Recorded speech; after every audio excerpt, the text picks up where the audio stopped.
I almost said, this is Kris. I'm Kris. This is a little bit different. This was sent to me, channel the Armchair Historian. I was told you will really enjoy some of their videos. And there are a lot of World War I stuff. I don't remember the Battle of Passchendaele. I did World War I like, oh my goodness, summer of 22, 2 years ago now. So yeah, I don't remember all of it, but we're gonna go ahead and do this. If you could watch me do this, boom, click that, like it, yay. If you could do that for me, that helps out tremendously. It tells YouTube that I'm not a failure, and you know, besides what my parents would say. And if you could subscribe, which my parents said that you would never want to do that, so subscribe for me, because they have they hired a hitman. They're both dead, so it doesn't matter, so I can say that, but they hired a hitman. And then if you would like to donate to the channel, you can do it with the thanks button. You can request a video, and if you do, when I react to that video, you'll get your name sponsored for the video, so you get a nice big sponsoring credit. It does absolutely nothing. YouTube doesn't pay you. In fact, you pay me to.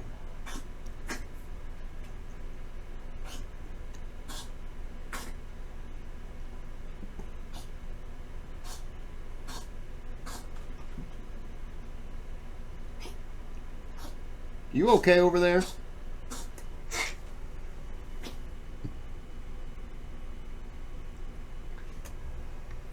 She hacks up a mouthful of food, and now she's eating it one piece at a time. That's a dog, you know, that's typical. I am sweating like a foam bitch. All right. This is an animated thing. This is my last 3 videos before I get a new computer. So this computer that you're looking at me through, you'll never look at me through again because it's garbage. And let's get into the video. In the summer of 1917, British forces on the Western Front prepared for a sweeping offensive through German-occupied Belgium. As British commanders perfected their battle plans and jittery soldiers anxiously checked their rifles near the town of Ypres, they expected to crush German resistance in one massive attack. And then, it started to rain. The bloody aftermath of the Somme saw little improvement for the beleaguered Entente powers. Several costly offensives on the Western Front had failed to significantly move the stubborn front line, and subsequent mutinies racked the French army. On the Eastern Front, the Tsar had been toppled, and Russian morale was quickly collapsing, threatening to turn the already unstable theater into a rout. Making matters worse, Germany had unleashed a tsunami of unrestricted submarine warfare onto the Atlantic, threatening to choke Britain from its vital trade. The First World War was one of the most disruptive events in history, displacing millions of people and leaving families and relatives separated not just from each other, but from their family roots as well. If you've ever wondered about where your family came from, check out our partner and the sponsor of today's video, MyHeritage, the leading global family history and DNA service that makes exploring your family history easier than ever. I was curious about where my own ancestors originated from, so I recently took MyHeritage's DNA test. It's a simple cheek swab that takes less than 2 minutes to do. Though the United States... I did I think it's my 550th video. I did 23andMe, and I put my results up. So if you're interested, go for it. I'm related to King Louis XVI. Yay. States had joined the war in April of 1917. It would be many months before they could render their new allies any significant assistance. In the meantime, Britain appeared increasingly alone, desperate to break German defenses before the situation deteriorated even further. British commander Sir Douglas Haig proposed a bold plan. A decisive push through Belgium, coupled with an amphibious landing, would dislodge the German army from its defensive positions and deprive the deadly German submarine fleet of many strategic bases on the Flemish coast. The starting point of this grand offensive was to be the Belgian town of Ypres. Ypres had already been the site of 2 indecisive battles, and was hardly ideal terrain for a new offensive.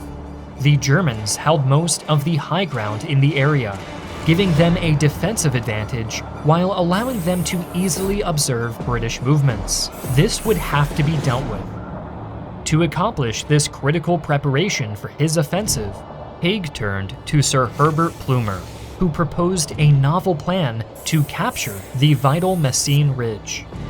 For several years, British engineers had been secretly digging under German positions on the ridge, slowly filling over 5 miles of tunnels with explosives. Thus, when the time came on June 7, 1917, the world's largest bomb went off. In what was then the largest man-made explosion in history, over 1 million pounds of high explosives were detonated simultaneously. Residents of nearby towns experienced an earthquake, and the sound of the explosion reached as far as London. In an instant, craters up to 400 feet across swallowed entire sections of the front, burying up to 10,000 German soldiers in superheated Belgian soil. Just seconds later, thousands of British guns opened up in a murderous barrage, adding to the apocalyptic carnage. Faced with legions of advancing British infantry, German defenses on the Messines Ridge crumbled, just like the ground beneath their feet. Though the operation at Messines had achieved its objectives with spectacular success, Haig wanted to advance further than was originally planned. Unaffected by the opening explosion, German defenders in these rear areas put up fierce resistance, and British troops only achieved victory after a week of grim fighting. What had begun as a crushing triumph faltered into a costly victory. Nevertheless, with the Germans dislodged from their strategic positions on the Messines Ridge, the path lay open for Haig to launch his decisive hammer blow near Ypres. Instead, what followed was almost 7 weeks of inaction. Hoping to ensure that his offensive had an appropriately aggressive commander, Haig spent precious time integrating a new general, Sir Hubert Gough, into the planned attack, with deadly consequences to come. In the weeks of British delay, the Germans had been busy strengthening their defenses near Ypres. Due to the swampy nature of the terrain, the Germans erected breastworks rather than trenches, reinforced with thousands of concrete bunkers and fortified farmhouses. Behind this primary line of defense lay an additional German trench line housing thousands of German reserves. Artillery was dragged into position, machine guns were sighted, and poison gas was stockpiled. In their 7 weeks of hesitation, the soggy Flemish landscape facing the British had become a killing field. On July 31st, the long-delayed British offensive finally began. Originally timed to take advantage of the morning's first rays of sunshine, ominous clouds instead covered the sky. As British troops struggled to their objectives, the rain began. A hail of machine gun fire added to the misery, and German artillery unexpectedly opened up in a brutal bombardment. Cloudy skies had led the British to miscount their enemy's guns. With rain coming down in droves, British tanks became stuck in the mud, leading the infantry to fend for themselves against the well-prepared German defenses. Things were not off to a good start. At the end of the offensive's first day, 27,000 British soldiers had become casualties for a gain of just 18 square miles.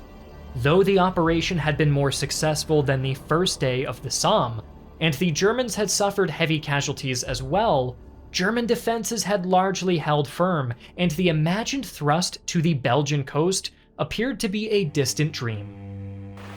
As the sun rose on the morning of August 1st, the patter of rain still mingled with the distant boom of artillery and the cries of the wounded. Despite the inclement weather, Haig and Goff continued to plan additional offensive operations. However, as they plotted further advances from their command positions behind the front line, both men were tragically unaware of the full situation unfolding near Ypres.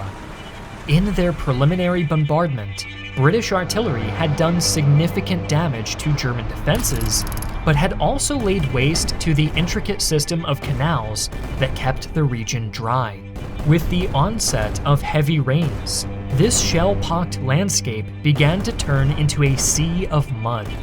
In the entire month of August, only 3 days went by without rain, and the region was drenched in almost twice its average monthly rainfall. Movement became nearly impossible, and the British struggled to reposition their artillery. The lightest guns the British possessed took over 6 hours to be dragged a mere 250 yards. Heavy artillery began to sink into the sludge and could barely be moved at all. With weak artillery cover and mud sometimes up to their waists, any potential to advance by the infantry was destined to be a literal slog. It's almost like it's so wet that the more you pull, the more it's going to sink down. Your best bet is to just, hey, we're done. Your best bet is to almost just kind of give up on trying to pull it and just fortifying the area if you can, if there's no battle, and then hoping that everything will dry out and then you can get it out of that mud, dig it out a little bit. But that's only if the war is going to stop because of the rain, which back then, it's a little too windy today, guys. We're going to call it a day. They had excuses. The subsequent British assault on August 10th was predictably disastrous. Although British troops made some limited gains at first, they were quickly dislodged by fierce German counterattacks and artillery fire. For over 2,000 casualties, the British ended up gaining hardly any ground. Undeterred, Haig and Goff prepared to try again. Following hasty preparations and a comparatively weak bombardment, British and supporting French soldiers went over the top once more on August 16th. Due to days of torrential downpour, the ground had become a deadly quagmire. In the center of the British advance, German bunkers unleashed a torrent of machine gun fire onto the waterlogged attackers, mowing them down with savage efficiency. In one unit, only 5 men out of 330 survived the onslaught. Wounded men often proved impossible to recover. As they laid waiting, screaming for help, many would drown to death in the mud. By nightfall, it was clear that Goff's attack had failed. British forces had been driven back with horrendous casualties, and many frontline fighting units had been decimated. Though French and British troops on the northern flank had secured their objectives, that was of little assurance to the thousands of bodies slowly being consumed by the liquefying earth.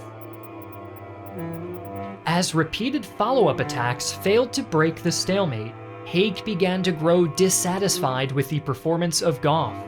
In response, he turned once more to Sir Herbert Plumer, who had led the successful assault at Messines. Giving Plumer command over the southern portion of the battlefield, Haig decided that this section of the front would be the focus of all further attacks. With Goff's influence significantly reduced, Plumer quickly got to work. In contrast to their previous, overly ambitious attacks, British forces were now prepared to carry out a series of limited advances that would methodically drive the Germans from the remaining high ground around Ypres. Throughout early September, British troops were repositioned for the coming attack, and British artillery prepared to blast their German enemies into oblivion. As Plumer's first attack drew near, British artillery delivered a devastating barrage onto German positions. With a much narrower front to focus on, British artillery fire was 3 times as dense as it had been on the opening day of the offensive. high explosive and armor-piercing shells were hurled at the greatly feared German bunker network, and German artillery positions were blanketed in poison gas. In total, 1.65 million rounds of artillery were fired over the course of about 20 days, almost one shell for every second. On September 20th, the British finally attacked. Covered by a creeping barrage, advancing troops seized many of their objectives, but the fighting was brutal. Despite the British bombardment, many German artillery pieces had survived, and they began to mercilessly pound the newly captured British positions. In some areas, German machine gun emplacements had been missed, and droves of men were mowed down as they attempted to advance. Although Plumer's attack did achieve its limited objectives, the cost had been horrifying. About 21,000 British soldiers had been killed, wounded, or captured for a gain of 5.5 square miles.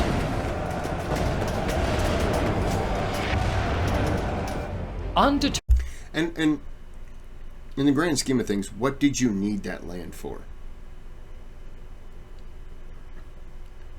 It didn't have something spectacular. It's just land. And I understand you need that for other strategic reasons. You got to hold on to this. But in the end, it's like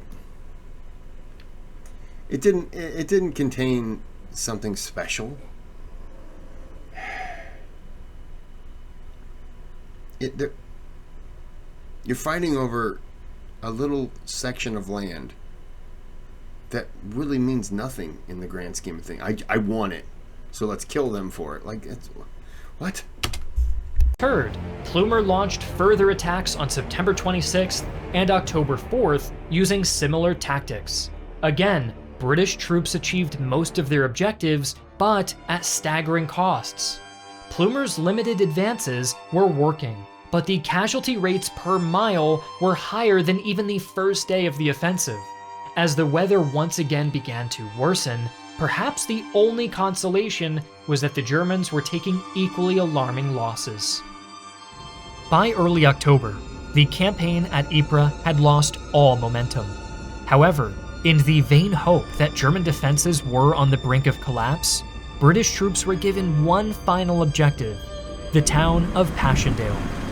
As the approach to Passchendaele became an ocean of mud in the heavy rains, supporting artillery fire slackened, and British, Australian, and New Zealander troops were slaughtered as they attempted to seize fortified German positions around the town. During their first attack on October 12th, 13,000 men became casualties for hardly any gain whatsoever. Subsequent attacks, starting on October 26th, decimated several Canadian units as they clawed their way through the mud. By the time Canadian forces finally captured Passchendaele on November 6th, the town had lost all strategic significance. Haig finally called off the campaign 4 days later. Over 3 months of fighting, British troops had suffered 275,000 casualties for strategically insignificant gains. The battle had also cost the Germans dearly, who suffered at least 200,000 casualties and were forced to take pressure off of the French at a critical time in the war. Nevertheless, Haig's offensive had been a disappointment. Though it was hoped that the campaign at Ypres would jumpstart a war-ending advance, it had instead culminated in a muddy scramble to the ruins of a desolate Belgian village. So it's perhaps with a bitter sense of irony that this bloody chapter of human history is simply remembered as the Battle of Passchendaele. Thanks again to MyHeritage. Yeah, that's kind of crazy. That happened at Bunker Hill, where the British just kept sending up. What'd they lose? 1,000. The Americans lost 400, and the British commanders are ruling it a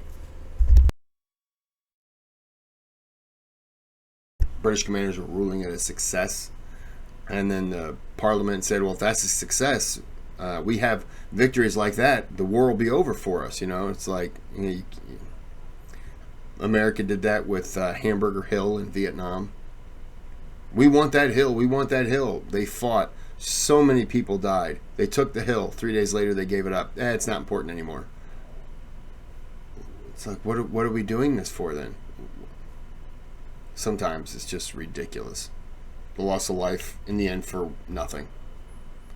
Okay, well, I'm going to end this here. This is pretty good. I like this channel. I thought it was pretty interesting. I don't remember this battle. Maybe it wasn't covered. Yeah, I don't know.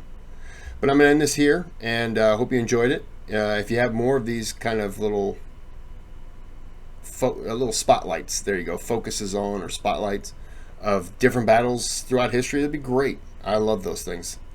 But until next time, have a good day, have a good night.